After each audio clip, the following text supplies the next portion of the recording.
گھنے جنگل کے بیچ جہاں درخت آسمان کو چھوتے تھے اور پرندے میٹھے گیت گاتے تھے، وہاں ایک خوبصورت ہرن رہتا تھا جس کا نام تھا زیرو۔ زیرو اپنی چمکتی آنکھوں، لمبے سینگوں اور نرم دل کی وجہ سے سب جانوروں میں محبوب تھا۔ ایک رات جب چاند اپنی پوری روشنی کے ساتھ جنگل پر چمک رہا تھا، زیرو دریا کے کنارے پانی پین گیا۔ اچانک اس کی نظر ایک عجیب چیز پر پڑی، ایک چمکتا پتھر جو اندھیری رات میں چمک رہا تھا جیسے چاند زمین پر اتر آیا ہو۔ زیرو حیران ہو گیا، کیا خزانہ ہے یہ؟ اس نے سوچا۔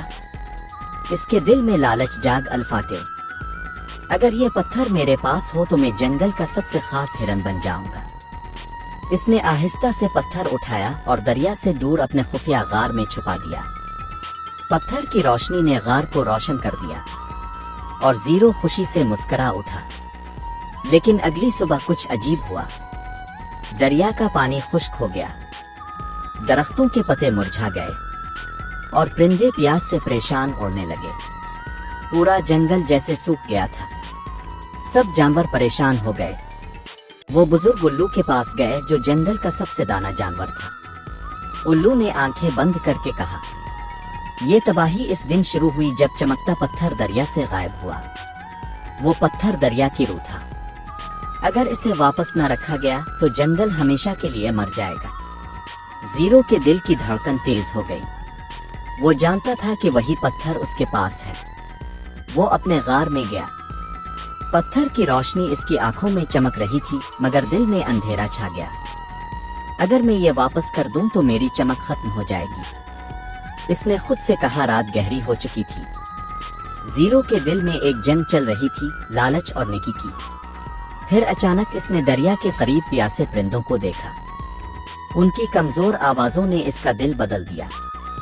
زیرو نے فیصلہ کیا، میں یہ پتھر واپس رکھوں گا چاہے میری چمک مٹی کیوں نہ جائے۔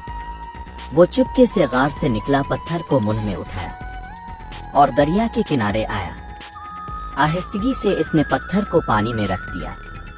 اچانک ایک روشنی کا طوفان سا اٹھا اور دریا پھر سے بہنے لگا۔ بارش ہونے لگی، درختوں پر سبز پتے الفاظ آئے، جانور خوشی سے جھومنے لگے۔ الو اوپر سے الفاتا ہوا آیا اور بولا، زیرو تم نے صرف پتھر نہیں بلکہ جنگل کی زندگی لٹا دی ہے۔ اب تمہارا دل سب سے زیادہ چمکتا ہے، نہ کہ وہ پتھر۔